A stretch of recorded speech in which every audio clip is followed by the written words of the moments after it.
بسم الله الرحمن الرحيم. تفسير سورة الحج. يقول تبارك وتعالى: أعوذ بالله من الشيطان الرجيم. بسم الله الرحمن الرحيم. يا أيها الناس اتقوا ربكم إن زلزلة الساعة شيء عظيم. المعنى: يا أيها الناس احذروا عقاب الله بامتثال أوامره واجتناب نواهيه. إن ما يحدث عند قيام الساعة من أهوال وحركات شديدة للأرض وتصدع منها كل جوانبها شيء عظيم لا يقدر قدره ولا يبلغ كنهه ولا يعلم كيفيته إلا رب العالمين تبارك وتعالى. ثم يقول تبارك وتعالى: يوم ما ترونها تذهل كل مرضعة عما أرضعت وتضع كل ذات حمل حملها وترى الناس سكارى وما هم بسكارى ولكن عذاب الله شديد. المعنى: يوم ترون قيام الساعة تنسى الوالدة رضيعها الذي ألقمته ثديها لما نزل بها من الكرب، وتسقط الحامل حملها من الرعب، وتغيب عقول الناس فهم كالسكارى من شدة الهول والفزع، وليسوا بسكارى من الخمر ولكن من شدة العذاب أفقدتهم عقولهم وإدراكهم. ثم يقول تبارك وتعالى: ومن الناس من يجادل في الله بغير علم ويتبع كل شيطان مريد. المعنى: وبعض رؤساء أو رؤوس الكفر من الناس يخاصمون ويشككون في قدرة الله على البعث جهلا منهم بحقيقة هذه القدرة واتباعا لأئمة الضلال من كل شيطان متمرد على الله ورسله. ثم يقول تبارك وتعالى: كتب عليه أنه من تولاه فأنه يضله ويهديه إلى عذاب السعير. المعنى: قضى الله وقدر على هذا الشيطان أن يضل كل من اتبعه ولا يهديه إلى الحق بل يسوقه إلى عذاب جهنم الموقدة جزاء اتباعه إياه. ثم يقول تبارك وتعالى: يا أيها الناس إن كنتم في ريب من البعث فإنا خلقناكم من تراب ثم من نطفة ثم من علقة ثم من مضغة مخلقة وغير مخلقة لنبين لكم ونقر في الأرحام ما نشاء إلى أجل مسمى ثم نخرجكم طفلا ثم لتبلغوا أشدكم ومنكم من يتوفى ومنكم من يرد إلى أرذل العمر لكي لا يعلم من بعد علم شيئا. وترى الأرض هامدة فإذا أنزلنا عليها الماء اهتزت وربت وأنبتت من كل زوج بهيج. المعنى: يا أيها الناس إن كنتم في شك من أن الله يحيي الموتى فإن خلقنا أباكم آدم من تراب ثم تناسلت ذريته من نطفة هي المني يقذفه الرجل في رحم المرأة فيتحول بقدرة الله إلى علقة وهي الدم الأحمر الغليظ ثم إلى مضغة وهي قطعة لحم صغيرة قدر ما يمضغ فتكون تارة مخلقة أي تامة الخلق تنتهي إلى خروج الجنين حيا، وغير تامة الخلق تارة أخرى فتسقط لغير تمام لنبين لكم تمام قدرتنا بتصريف أطوار الخلق. وتبقى في الأرحام ما نشاء وهو المخلق إلى وقت ولادته، وتكتمل الأطوار بولادة الأجنة أطفالا صغارا تكبر حتى تبلغ الأشد وهو وقت الشباب والقوة واكتمال العقل. وبعض الأطفال قد يموت قبل ذلك وبعضهم يكبر حتى يبلغ سن الهرم وضعف العقل، فلا يعلم هذا المعمر شيئا مما كان يعلمه قبل ذلك. وترى الأرض يابسة ميتة لا نبات فيها، فإذا أنزلنا عليها الماء تحركت بالنبات، تتفتح عنه وارتفعت وزادت لارتوائها، وأنبتت من كل نوع من أنواع النبات الحسن الذي يسر الناظرين. ثم يقول تبارك وتعالى: ذلك بأن الله هو الحق، وأنه يحيي الموتى، وأنه على كل شيء قدير. المعنى ذلك المذكور مما تقدم من آيات قدرة الله تعالى فيه دلالة قاطعة على أن الله سبحانه وتعالى هو الرب المعبود بحق، الذي لا تنبغي العبادة إلا له، وهو يحيي الموتى وهو قادر على كل شيء. ثم يقول تبارك وتعالى: وأن الساعة آتية لا ريب فيها، وأن الله يبعث من في القبور. المعنى أن ساعة البعث آتية لا شك في ذلك، وأن الله يبعث الموتى من قبورهم لحسابهم وجزائهم. ثم يقول تبارك وتعالى: ومن الناس من يجادل في الله بغير علم ولا هدى ولا كتاب منير، ثاني عطفه ليضل عن سبيل الله، له في الدنيا خزي ونذيقه يوم القيامة عذاب الحريق. المعنى من الكفار من يجادل بالباطل في الله وتوحيده واختياره رسوله محمد صلى الله عليه وسلم وإنزال القرآن، وذلك الجدل بغير علم ولا بيان ولا كتاب من الله فيه برهان وحجة واضحة، لاويا عنقه في تكبر معرضا عن الحق ليصد غيره عن الدخول في دين الله، فسوف يلقى خزيا في الدنيا باندحار وافتضاح أمره، وتحريقه يوم القيامة النار المعدة له والعياذ بالله. ثم يقول تبارك وتعالى: ذلك بما قدمت يداك، وأن الله ليس بظلام للعبيد. المعنى يقال له ذلك المشرك المجادل المتنطع، يقال له ذلك العذاب بسبب ما فعلت من المعاصي واكتسبت من الآثام والشرك، والله لا يعذب أحدا بغير ذنب سبحانه جل جلاله. ثم يقول تبارك وتعالى: ومن الناس من يعبد الله على حرف، فإن أصابه خير اطمأن به، وإن أصابته فتنة انقلب على وجهه خسر الدنيا والآخرة، ذلك هو الخسران المبين. يدعو من دون الله ما لا يضره وما لا ينفعه، ذلك هو الضلال البعيد. يدعو لمن ضره أقرب من نفعه، لبئس المولى ولبئس العشير.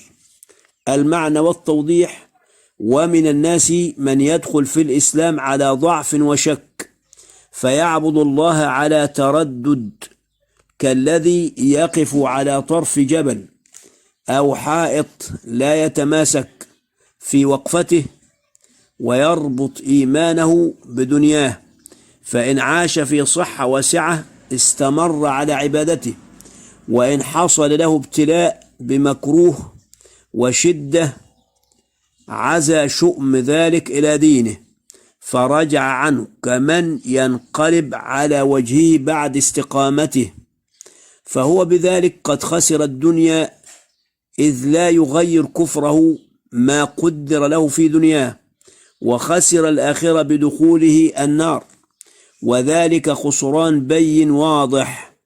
يعبد ذلك الخاسر من دون الله ما لا يضره إن تركه ولا ينفعه إذا عبده، ذلك هو الضلال البعيد عن الحق. يدعو من ضره المحقق أقرب من نفعه، قبح ذلك المعبود نصيرا وقبح عشيرا. ثم يقول تبارك وتعالى: إن الله يدخل الذين آمنوا وعملوا الصالحات جنات تجري من تحتها الأنهار إن الله يفعل ما يريد. المعنى والتوضيح: إن الله يدخل الذين آمنوا بالله ورسوله وثبتوا على ذلك وعملوا الصالحات جنات تجري من تحتها الأنهار، تجري تحت أشجارها الأنهار. إن الله يفعل ما يريد من ثواب أهل طاعته تفضلا وعقاب أهل معصيته عدلا. ثم يقول تبارك وتعالى: من كان يظن أن لن ينصره الله في الدنيا والآخرة فليمدد بسبب إلى السماء ثم ليقطع فلينظر هل يذهبن كيده ما يغيظ. المعنى: من كان يعتقد أن الله تعالى لن يؤيد رسوله محمد بالنصر في الدنيا بإظهار دينه وفي الآخرة بعلاء درجته وعذاب من كذبه، فليمدد حبلا إلى سقف بيته وليخنق به نفسه ثم ليقطع ذلك الحبل ثم لينظر هل يذهبن ذلك ما يجد في نفسه من الغيظ، فإن الله تعالى ناصر نبيه محمد صلى الله عليه وسلم لا محالة. ثم يقول تبارك وتعالى: وكذلك أنزلناه آيات بينات وأن الله يهدي من يريد.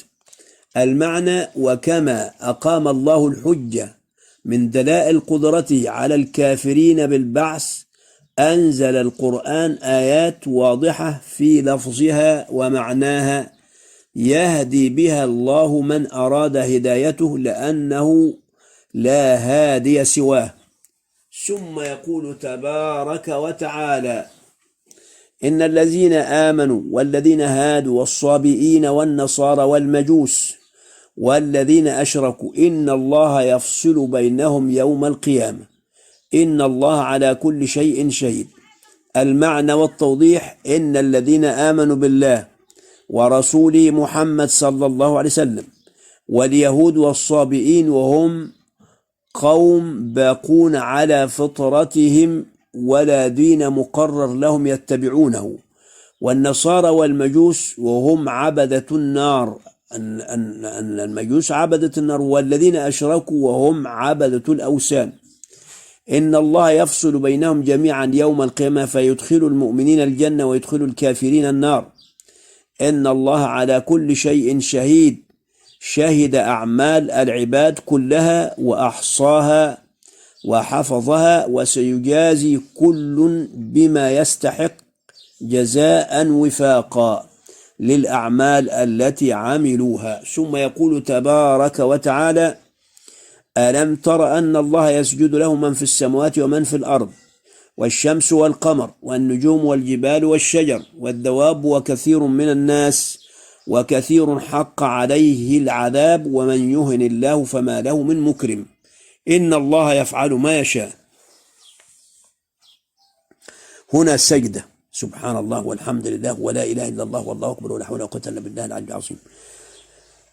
المعنى والتوضيح: ألم تعلم أيها النبي أن الله سبحانه يسجد له خاضعا منقادا من في السماوات من الملائكة ومن في الأرض من المخلوقات والشمس والقمر والنجوم والجبال والشجر والدواب، ولله يسجد طاعة واختيارا كثير من الناس وهم المؤمنون، وكثير من الناس حق عليهم العذاب فهو مهين، وأي إنسان يهنه الله فليس له أحد يكرمه. إن الله يفعل في خلقه ما يشاء وفق حكمته وعدله. ثم يقول تبارك وتعالى: هذان خصمان اختصموا في ربهم فالذين كفروا قطعت لهم ثياب من نار يصب من فوق رؤوسهم الحميم يصهر به ما في بطونهم والجلود ولهم مقامع من حديد كلما أرادوا أن يخرجوا منها من غم أعيدوا فيها وذوقوا عذاب الحريق. المعنى والتوضيح: هذان فريقان اختلفوا في ربهم أهل الإيمان وأهل الكفر، كل يدعي أنه محق، فالذين كفروا يحيط بهم العذاب في هيئة ثياب جعلت لهم من نار يلبسونها فتشوي أجسادهم عياذا بالله، ويصب على رؤوسهم الماء المتناهي في حره، وينزل إلى أجوافهم فيذيب ما فيها حتى ينفذ إلى جلودهم فيشويها عياذا بالله، فتسقط وتضربهم الملائكة على رؤوسهم بمطارق من حديد كلما حاولوا الخروج من النار لشدة غمهم وكربهم أعيدوا للعذاب فيها، وقيل لهم ذوقوا عذاب النار المحرقة والتي كنتم تكذبون بها في الدنيا. ثم يقول تبارك وتعالى: إن الله يدخل الذين آمنوا وعملوا الصالحات جنات تجري من تحتها الأنهار يحلون فيها من آساور من ذهب ولؤلؤا ولباسهم فيها حرير. المعنى والتوضيح: إن الله تعالى يدخل أهل الإيمان والعمل الصالح جنات نعيمها دائم تجري من تحت أشجارها الأنهار يزينون فيها بأساور الذهب وباللؤلؤ، ولباسهم المعتاد في الجنة الحرير رجالا ونساء. ثم يقول تبارك وتعالى: وهدوا إلى الطيب من القول وهدوا إلى صراط الحميد. المعنى: لقد هداهم الله في الدنيا إلى طيب القول من كلمة التوحيد وحمد الله والثناء عليه، وفي الآخرة إلى حمده على حسن العاقبة، كما هداهم من قبل إلى طريق الإسلام المحمود الموصل إلى الجنة. ثم يقول تبارك وتعالى: إن الذين كفروا ويصدون عن سبيل الله والمسجد الحرام الذي جعلناه للناس سواء العاكف فيه والباد ومن يرد فيه بإلحاد بظلم نذقه من عذاب أليم. المعنى والتوضيح: إن الذين كفروا بالله وكذبوا بما جاءهم به محمد صلى الله عليه وسلم ويمنعون غيرهم من الدخول في دين الله ويصدون رسول الله صلى الله عليه وسلم والمؤمنون في عام الحديبية عن المسجد الحرام الذي جعلناه لجميع المؤمنين سواء المقيم فيه والقادم إليه، هؤلاء لهم عذاب أليم موجع. ومن يرد في المسجد الحرام الميل عن الحق ظلما فيعصي الله فيه نذقه من عذاب أليم موجع. ثم يقول تبارك وتعالى: وإذ بوأنا لإبراهيم مكان البيت ألا تشرك بي شيئا وطهر بيتي للطائفين والقائمين والركع السجود.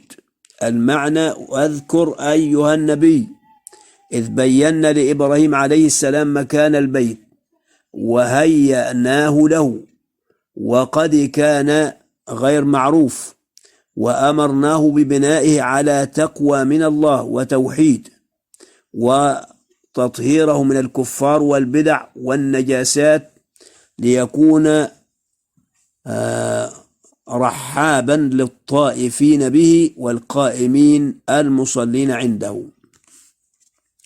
ثم يقول تبارك وتعالى: وأذن في الناس بالحج يأتوك رجالا وعلى كل ضامر يأتين من كل فج عميق ليشهدوا منافع لهم ويذكروا اسم الله في أيام معلومات على ما رزقهم من بهيمة الأنعام فكلوا منها وأطعموا البائس الفقير.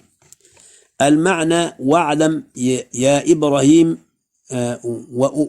وعلم يا إبراهيم الناس وأعلم يا إبراهيم الناس بوجوب الحج عليهم يأتوك على مختلف أحوالهم مشاة وركبانا على كل ضامر من الإبل وهو الخفيف اللحم من السير والأعمال لا من الهزال، يأتين من كل طريق بعيد ليحضروا منافع لهم من مغفرة ذنوبهم وثواب آداء نسكهم وطاعتهم وتكسبهم في تجاراتهم وغير ذلك، وليذكروا اسم الله على ذبح ما يتقربون به من الإبل والبقر والغنم في أيام معينة هي 10 ذي الحجة و3 أيام بعده، شكرا لله على نعمه. وهم مأمورون أن يأكلوا من هذه الذبائح استحبابا ويطعموا منها الفقير الذي اشتد فقره. ثم يقول تبارك وتعالى: ثم ليقضوا تفسهم وليوفوا نذورهم وليطوفوا بالبيت العتيق.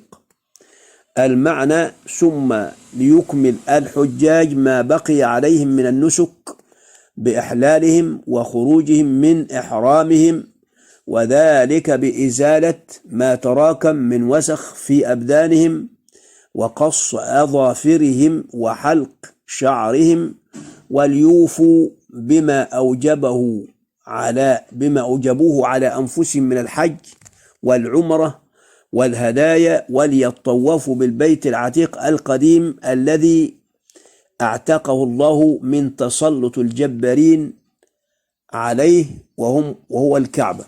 ثم يقول تبارك وتعالى: ذلك ومن يعظم حرمات الله فهو خير له عند ربه، وأحلت لكم الأنعام إلا ما يتلى عليكم فاجتنبوا الرجس من الأوثان واجتنبوا قول الزور. الآية رقم 30 من سورة الحج. المعنى والتوضيح: ذلك الذي أمر الله به من قضاء التفس والوفاء بالنذور والطواف بالبيت هو ما أوجبه الله عليكم فعظموه. ومن يعظم حرمات الله ومنها مناسكه بآدائها كاملة خالصة لله فهو خير له في الدنيا والآخرة. وأحل الله لكم أكل الأنعام إلا ما حرمه فيما يتلى عليكم في القرآن من الميتة وغيرها فاجتنبوه، وفي ذلك إبطال ما كانت العرب تحرمه من بعض الأنعام، وابتعدوا عن القذارة التي هي الأوثان وعن الكذب الذي هو الافتراء على الله. ثم يقول تبارك وتعالى: حنفاء لله غير مشركين به، ومن يشرك بالله فكأنما خر من السماء فتخطفه الطير أو تهوي به الريح في مكان سحيق.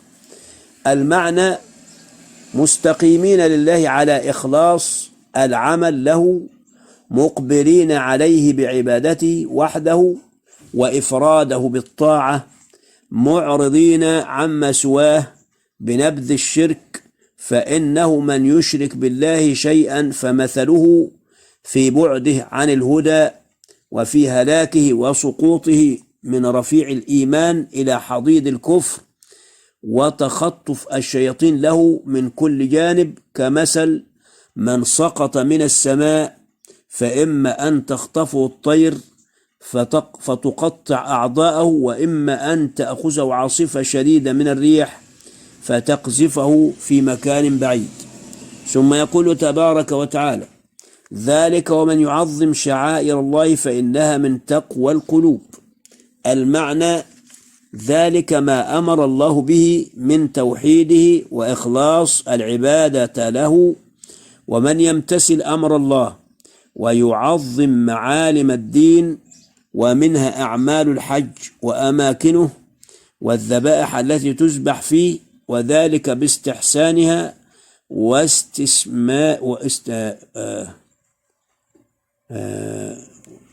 فهذا التعظيم لهذه الشعائر من أفعال أصحاب القلوب المتصفة بتقوى الله وبخشيته. ثم يقول تبارك وتعالى: لكم فيها منافع إلى أجل مسمى ثم محلها إلى البيت العتيق.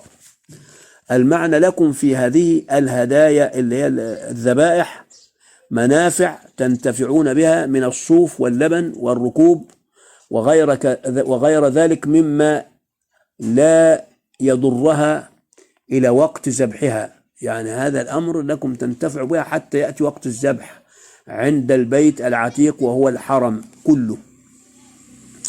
ثم يقول تبارك وتعالى: ولكل أمة جعلنا منسكا ليذكروا اسم الله على ما رزقهم من بهيمة الأنعام فإلهكم إله واحد فله أسلموا وبشر المخبتين.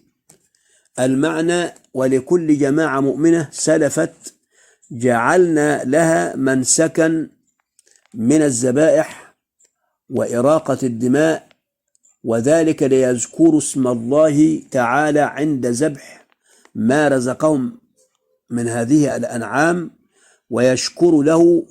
فإلهكم أيها الناس إله واحد هو الله لا إله غيره، فانقادوا لأمره وأمر رسوله محمد صلى الله عليه وسلم. وبشر أيها النبي المتواضعين الخاضعين لربهم بخيري الدنيا والآخرة. ثم يقول تبارك وتعالى: الذين إذا ذكر الله وجلت قلوبهم والصابرين على ما أصابهم والمقيمين الصلاة ومما رزقناهم ينفقون.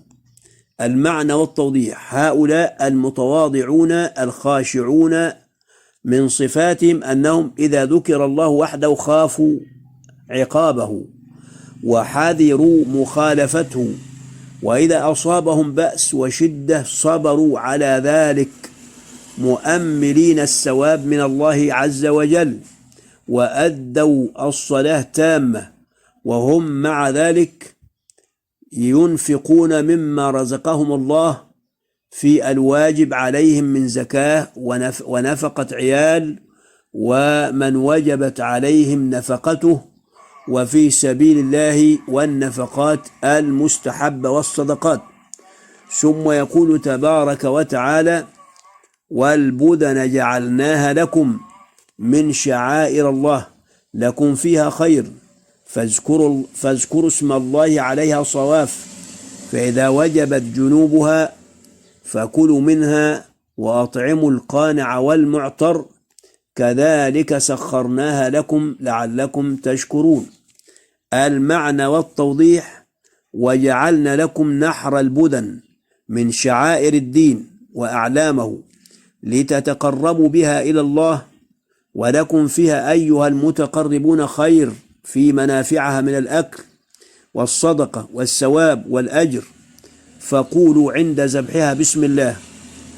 وتنحر الإبل واقفة قد صفت 3 من قوائمها وقيدت الرابعة، فإذا سقطت على الأرض جنوبها فقد حل أكلها، فليأكل منها مقربوها تعبدا ويطعم منها القانع وهو الفقير الذي لم يسأل تعففا، والمعتر الذي يسأل لحاجته. هكذا سخر الله البدن لكم لعلكم تشكرون الله على تسخيرها لكم.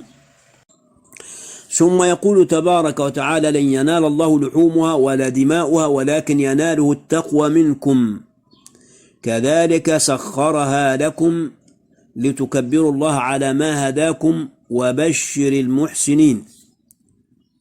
المعنى: لن ينال الله من لحوم هذه الذبائح ولا من دمائها شيء فهو الغني، ولكن يناله الإخلاص فيها وأن يكون القصد بها وجه الله وحده. كذلك ذللها لكم أيها المتقربون لتعظموا الله وتشكروا له على ما هداكم من الحق فإنه أهل لذلك. وبشر أيها النبي المحسنين بعبادة الله وحده والمحسنين إلى خلقه بكل خير وفلاح. ثم يقول تبارك وتعالى: إن الله يدافع عن الذين آمنوا إن الله لا يحب كل خوان كفور، الآية 38 من سورة الحج. المعنى: إن الله تعالى يدافع أو يدفع عن المؤمنين عدوان الكفار وكيد الأشرار، لأنه عز وجل لا يحب كل خوان لأمانة ربه جحود لنعمته. ثم يقول تبارك وتعالى: أذن للذين يقاتلون بأنهم ظلموا وإن الله على نصرهم لقدير، الآية 39. المعنى كان المسلمون في أول أمرهم ممنوعين من قتال الكفار، مأمورين بالصبر على أذاهم، فلما بلغ أذى المشركين مداه وخرج النبي صلى الله عليه وسلم من مكة مهاجرا إلى المدينة وأصبح للإسلام قوة، أذن الله للمسلمين في القتال بسبب ما وقع عليهم من الظلم والعدوان، وإن الله تعالى قادر على نصرهم وإذلال عدوهم.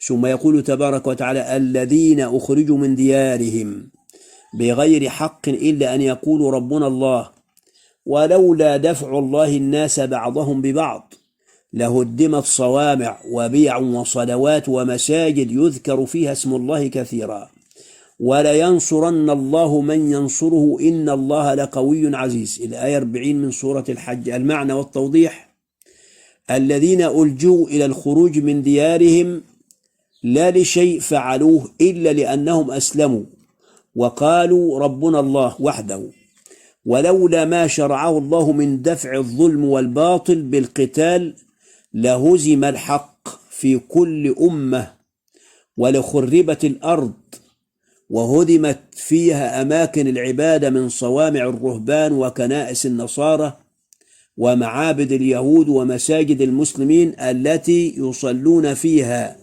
ويذكرون اسم الله فيها كثيرا. ومن اجتهد في نصرة دين الله فإن الله ناصره على عدوه، إن الله لقوي لا يغالب عزيز لا يرام قد قهر الخلائق وأخذ بنواصيهم. طبعا بالنسبة لذكر صوامع الرهبان وكنائس النصارى ومعابد اليهود، هذا يعني يذكر لأن هذه أماكن أقيمت للعبادة، وإن كان يقع بداخلها شركيات إلا أنه يذكر اسم الله فيها مع الشركيات، فهي أفضل من غيرها من أماكن اللهو والمجون والفواحش. من أجل ذلك وردت هذه الأمور، والله أعلم بآياته وبكلامه جل جلاله. ثم يقول تبارك وتعالى: الذين إن مكناهم في الأرض أقاموا الصلاة وآتوا الزكاة وأمروا بالمعروف ونهوا عن المنكر ولله عاقبة الأمور.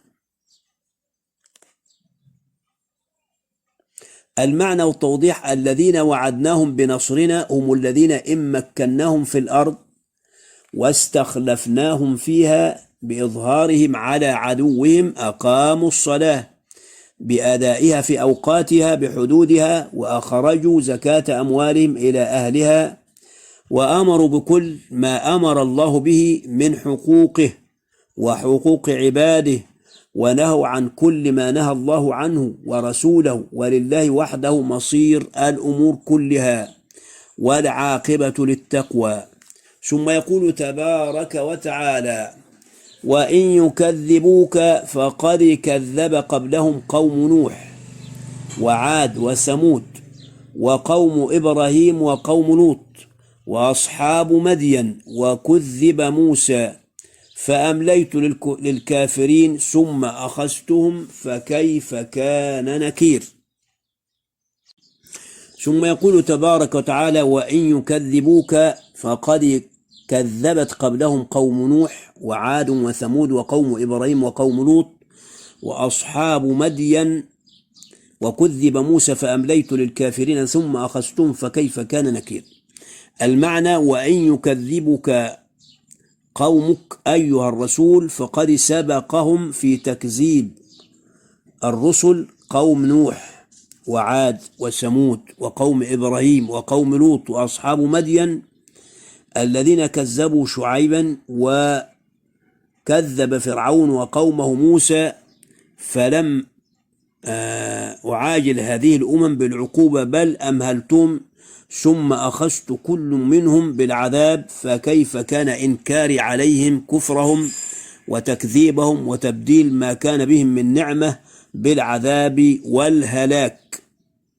ثم يقول تبارك وتعالى فكأي من قرية أهلكناها وهي ظالمة فهي خاوية على عروشها وبئر معطلة وقصر مشيد. الآية 45 من سورة الحج.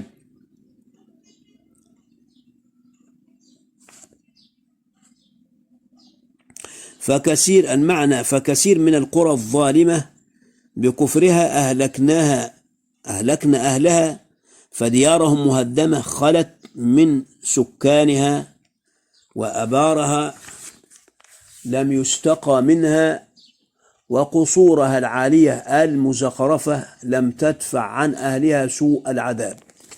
ثم يقول تبارك وتعالى أفلم يسيروا في الأرض فتكون لهم قلوب يعقلون بها أو آذان يسمعون بها فإنها لا تعمى الأبصار ولكن تعمى القلوب التي في الصدور.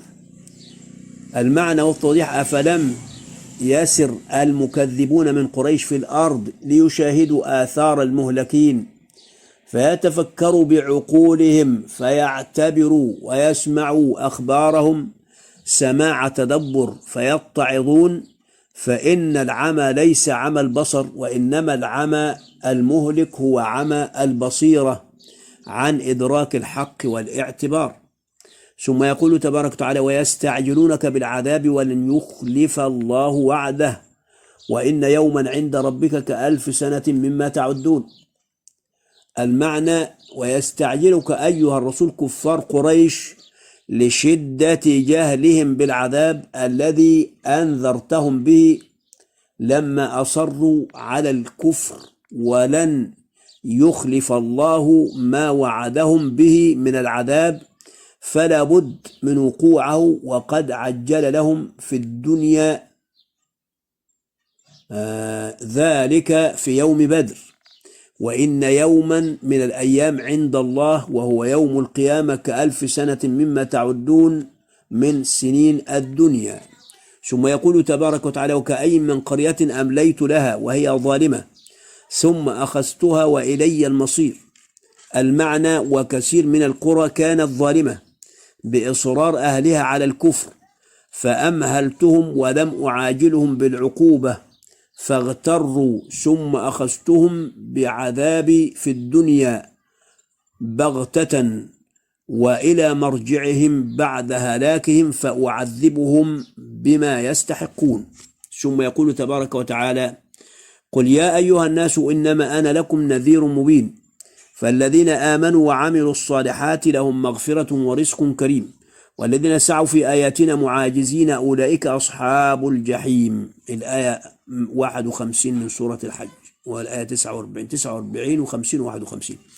المعنى والتوضيح قل أيها الرسول أيها الناس ما أنا إلا منذر لكم مبلغ عن الله رسالته فالذين آمنوا بالله ورسوله واستقر ذلك في قلوبهم وعملوا الأعمال الصالحة لهم عند الله عفو عن ذنوبهم اللهم اجعلنا منهم يا رب ومغفرة يستر بها ما صدر عنهم من معصية ورزق حسن لا ينقطع وهو الجنة اللهم اجعلنا من سكانها دون سابقة عقاب والعذاب.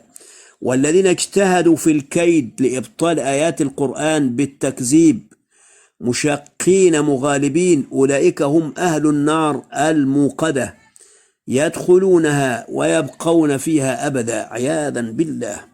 ثم يقول تبارك وتعالى وما أرسلنا من قبلك من رسول ولا نبي إلا إذا تمنى ألقى الشيطان في أمنيته فينسخ الله ما يلقي الشيطان ثم يحكم الله آياته والله عليم حكيم. الآية رقم 52. المعنى والتوضيح وما أرسلنا من قبلك أيها الرسول من رسول ولا نبي إلا إذا قرأ كتاب الله ألقى الشيطان في قراءته الوساوس والشبهات ليصد الناس عن اتباع ما يقرأه ويتلوه، لكن الله يبطل كيد الشيطان فيزيل وساوسه ويثبت آياته الواضحات والله عليم بما كان ويكون لا تخفى عليه خافية حكيم في تقديره وأمره. ثم يقول تبارك وتعالى وليجعل ما يلقي الشيطان فتنة للذين في قلوبهم مرض والقاسية قلوبهم وإن الظالمين لفي شقاق بعيد. المعنى والتوضيح: وما كان هذا الفعل من الشيطان إلا ليجعله الله اختبارا للذين في قلوبهم شك ونفاق، ولقساة القلوب من المشركين الذين لا يؤثر فيهم زجر، وإن الظالمين من هؤلاء وأولئك في عداوة شديدة لله ورسوله وخلاف للحق بعيد عن الصواب. ثم يقول تبارك وتعالى: وليعلم الذين أوتوا العلم أنه الحق من ربك فيؤمنوا به فتخبت له قلوبهم وإن الله لهادي الذين آمنوا إلى صراط مستقيم. المعنى والتوضيح: وليعلم أهل العلم الذين يفرقون بعلمهم بين الحق والباطل أن القرآن الكريم هو الحق النازل من عند الله.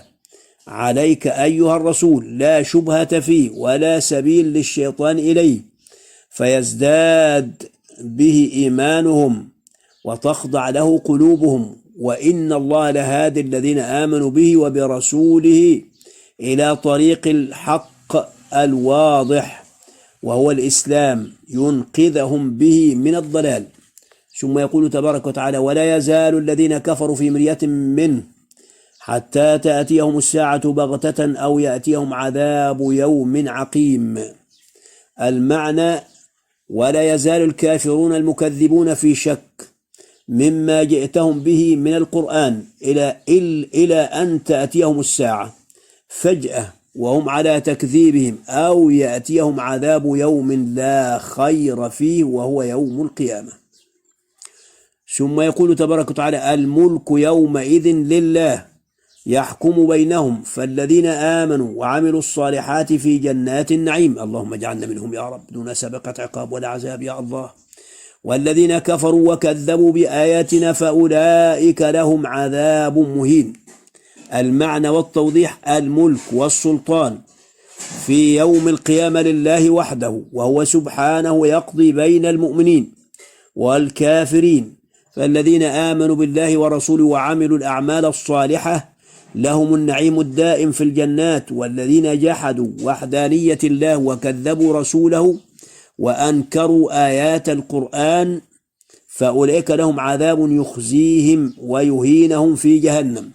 ثم يقول تبارك وتعالى: والذين هاجروا في سبيل الله ثم قتلوا أو ماتوا ليرزقنهم الله رزقا حسنا وإن الله لهو خير الرازقين. المعنى والتوضيح: والذين خرجوا من ديارهم طلبا لرضا الله ونصرة لدينه، من قتل منهم وهو يجاهد الكفار ومن مات منهم من غير قتال ليرزقنهم الله الجنة ونعيمها الذي لا ينقطع ولا يزول وإن الله سبحانه وتعالى لهو خير الرازقين. ثم يقول تبارك وتعالى: ليدخلنهم مدخلا يرضونه وإن الله لعليم حليم.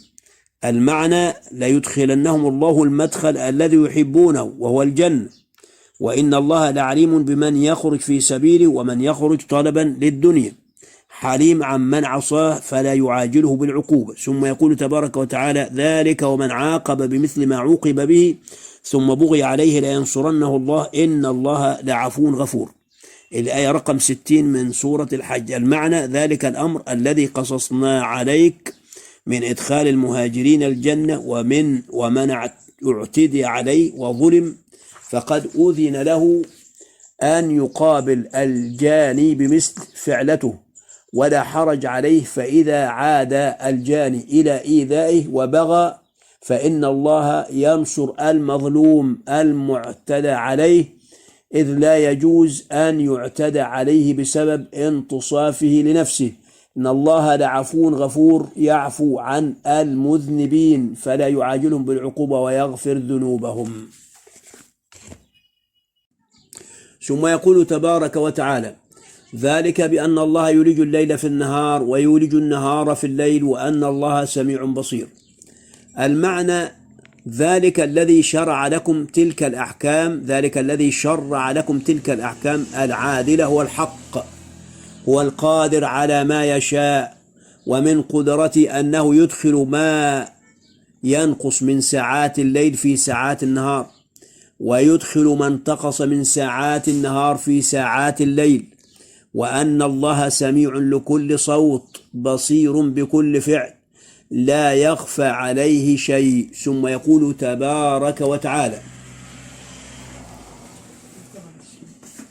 ذلك بأن الله هو الحق وأن ما يدعون من دونه الباطل، هو الباطل، وأن الله هو العلي الكبير. الآية رقم 62 من سورة الحج. المعنى: ذلك بأن الله هو الإله الحق الذي لا تنبغي العبادة إلا له، وأن ما يعبده المشركون من دونه من الأصنام والأنداد هو الباطل بعينه الذي لا ينفع ولا يضر، وأن الله هو العلي على خلقه ذاتا وقدرا وقهرا، المتعالي عن الأشباه والأنداد، الكبير في ذاته وأسمائه، فهو أكبر من كل شيء.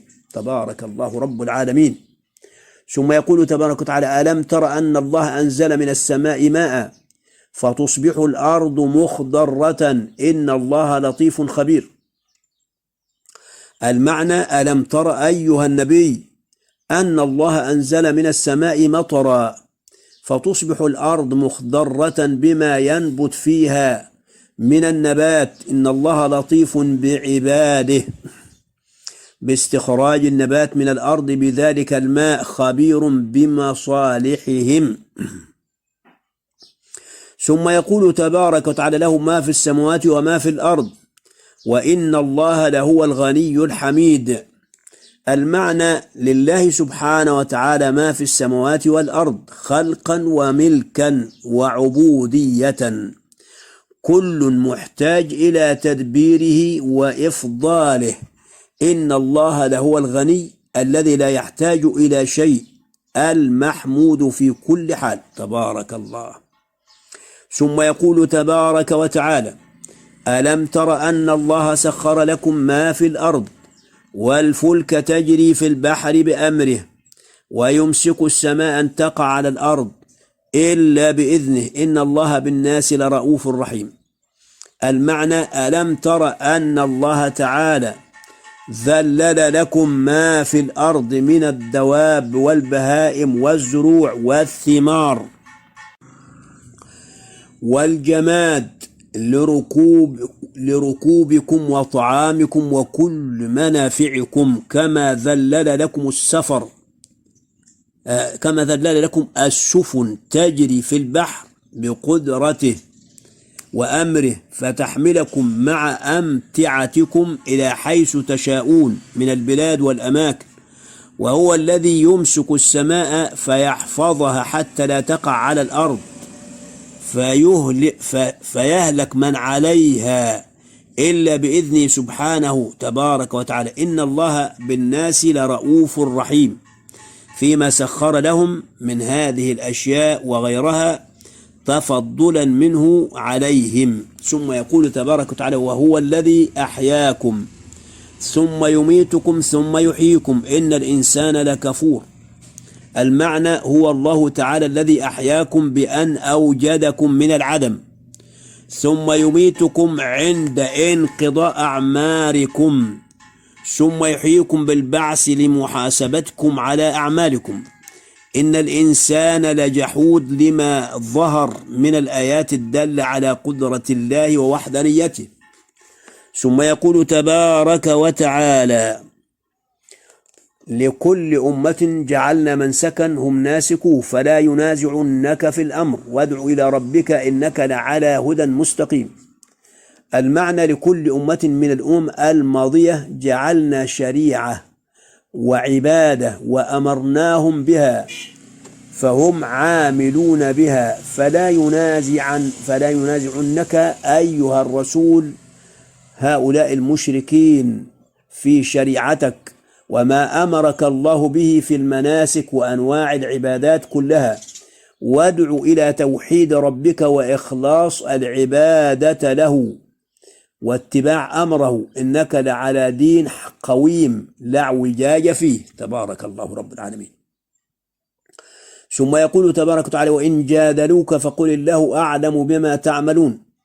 المعنى وإن أصروا على مجادلتك بالباطل فيما تدعوهم إليه فلا تجادلهم، بل قل لهم الله أعلم بما تعملونه من الكفر والتكذيب، فهم معاندون مكابرون. ثم يقول تبارك وتعالى الله يحكم بينكم يوم القيامة فيما كنتم فيه تختلفون. المعنى الله تعالى يحكم بين المسلمين والكافرين يوم القيامة في أمر اختلافهم في الدين. وفي هذه الآية أدب حسن في الرد على من جادل تعنتا واستكبارا. ثم يقول تبارك وتعالى ألم تعلم أن الله يعلم ما في السماوات والأرض إن ذلك في كتاب إن ذلك على الله يسير. المعنى ألم تعلم أيها النبي أن الله يعلم ما في السماء والأرض علما كاملا قد أثبته في اللوح المحفوظ. إن ذلك العلم أمر سهل على الله الذي لا يعجزه شيء في الأرض ولا في السماء. ثم يقول تبارك وتعالى ويعبدون من دون الله ما لم ينزل به سلطانا وما ليس لهم به علم وما للظالمين من نصير. المعنى ويصر كفار قريش على الشرك بالله مع ظهور بطلان ما هم عليه، فهم يعبدون آلهة لم ينزل في كتاب من كتب الله برهان بأنها تصلح للعبادة، ولا علم لهم فيما اختلقوا وافتروه على الله، وإنما هو أمر اتبعوا فيه آباءهم بلا دليل. فإذا جاء وقت الحساب في الآخرة فليس للمشركين ناصر ينصرهم أو يدفع عنهم العذاب. ثم يقول تبارك وتعالى وإذا تتلى عليهم آياتنا بينات تعرف في وجوه الذين كفروا المنكر يكادون يسطون بالذين يتلون عليهم آياتنا قل أفأنبئكم بشر من ذلكم النار وعدها الله الذين كفروا وبئس المصير. الآية رقم 72 من سورة الحج. المعنى وإذا تتلى آيات القرآن الواضحة على هؤلاء المشركين ترى الكراهة ظاهرة على وجوههم يكادون يبطشون بالمؤمنين الذين يدعونهم إلى الله تعالى ويتلون عليهم آياته قل لهم أيها الرسول أفلا أخبركم بما هو أشد كراهة إليكم من سماع الحق ورؤية الداعين إليه النار أعدها الله للكافرين في الآخرة وبئس المكان الذي يصيرون إليه. ثم يقول تبارك وتعالى يا أيها الناس ضرب مثل فاستمعوا له إن الذين تدعون من دون الله لن يخلقوا ذبابا ولو اجتمعوا له وإن يسلبهم الذباب شيئا لا يستنقذوه منه ضعف الطالب والمطلوب. المعنى والتوضيح يا أيها الناس ضرب مثل فاستمعوا له وتدبروه إن الأصنام والأنداد التي تعبدونها من دون الله لن تقدر مجتمعة على خلق ذبابة واحدة، فكيف بخلق ما هو أكبر ولا تقدر أن تستخلص ما يسلبه الذباب منها، فهل بعد ذلك من عجز؟ فهما ضعيفان معا. ضعف الطالب الذي هو المعبود من دون الله وهي الأصنام أن يستنقذ ما أخذه الذباب منه، وضعف المطلوب الذي هو الذباب، فكيف تتخذ هذه الأصنام والأنداد آلهة وهي بهذا الهوان والضعف. ثم يقول تبارك وتعالى ما قدر الله حق قدره إن الله لقوي عزيز. المعنى هؤلاء المشركون لم يعظموا الله حق تعظيمه إذ جعلوا له شركاء وهو القوي الذي خلق كل شيء العزيز الذي لا يغالب. ثم يقول تبارك وتعالى الله يصطفي من الملائكة رسلا ومن الناس إن الله سميع بصير يعلم ما بين أيديهم وما خلفهم وإلى الله ترجع الأمور. المعنى الله سبحانه وتعالى يختار من الملائكة رسلا إلى أنبيائه ويختار من الناس رسلا لتبليغ رسالاته إلى الخلق. إن الله سميع لأقوال عباده بصير بجميع الأشياء وبمن يختاره للرسالة من خلقه، وهو سبحانه يعلم ما بين أيدي ملائكته ورسله من قبل أن يخلقهم، ويعلم ما هو كائن بعد فنائهم، وإليه وحده ترجع الأمور. ثم يقول تبارك وتعالى: يا أيها الذين آمنوا اركعوا واسجدوا واعبدوا ربكم وافعلوا الخير لعلكم تفلحون. سجد هنا سبحان الله والحمد لله ولا إله إلا الله والله أكبر ولا حول ولا قوة إلا بالله العلي العظيم. وجاهدوا في الله حق جهاده هو اجتباكم وما جعل عليكم في الدين من حرج ملة أبيكم إبراهيم هو سماكم المسلمين من قبل وفي هذا ليكون الرسول شهيدا عليكم وتكونوا شهداء على الناس فأقيموا الصلاة وآتوا الزكاة واعتصموا بالله هو مولاكم فنعم المولى ونعم النصير. الآية 78 وهي آخر آية من سورة الحج. المعنى والتوضيح: يا أيها الذين آمنوا بالله ورسوله محمد صلى الله عليه وسلم اركعوا واسجدوا في صلاتكم واعبدوا ربكم وحده لا شريك له وافعلوا الخير لتفلحوا وجاهدوا أنفسكم وقوموا قياما تاما بأمر الله وادعوا الخلق إلى سبيله وجاهدوا بأموالكم وألسنتكم وأنفسكم مخلصين فيه النية لله عز وجل مسلمين له قلوبكم وجوارحكم هو اصطفاكم لحمل هذا الدين وقد من عليكم بأن جعل شريعتكم سمحة ليس فيها تضييق ولا تشديد في تكاليفها وأحكامها كما كان في بعض الأمم قبلكم. هذه الملة السمحة هي ملة أبيكم إبراهيم، وقد سماكم الله المسلمين من قبل في الكتب المنزلة السابقة وفي هذا القرآن، وقد اختصكم بهذا الاختيار ليكون خاتم الرسل محمد صلى الله عليه وسلم شاهدا عليكم بأنه بلغكم رسالة ربه، وتكونوا شهداء على الأمم أن رسلهم قد بلغتهم بما أخبركم الله به في كتابه، فعليكم أن تعرفوا لهذه النعمة قدرها فتشكروها وتحافظوا على معالم دين الله بأداء الصلاة بأركانها وشروطها وإخراج الزكاة المفروضة، وأن تلجأوا إلى الله سبحانه وتعالى وتتوكلوا عليه فهو نعم المولى لمن تولاه ونعم النصير لمن استنصره. هذا والله أعلم وأعلم، وصلى اللهم وسلم وبارك على سيدنا محمد. آخر سورة الحج.